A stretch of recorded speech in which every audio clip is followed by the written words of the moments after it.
గురించి మీకు అదంతా అవసరమమ్మా. నేను నా తమ్ముడు గురించి వచ్చిన ఆ తల్లి పర్మిషన్ తీసుకున్నా, నేను పూజకి తెప్పించుకున్నా, మళ్ళీ దించాను. దీనికి మించి నువ్వు మళ్ళా రావద్దు. ఎవరు అత్త మాత్రం నువ్వు దిగు. నువ్వు మళ్ళీ రావద్దు. నువ్వు పట్టుకొని పో.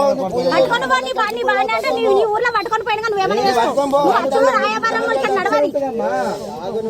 లౌకిక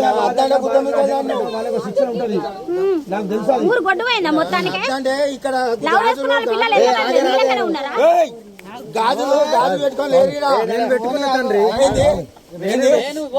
నాకున్నాయి అంటున్నా. నేను నీకున్నాయి బడిగా వచ్చినాడు లంచోడుగా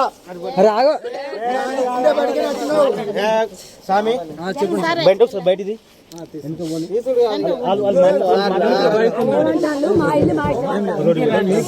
స్వామి. అయితే ఏంటంటే విషయం చెప్తాంటవా?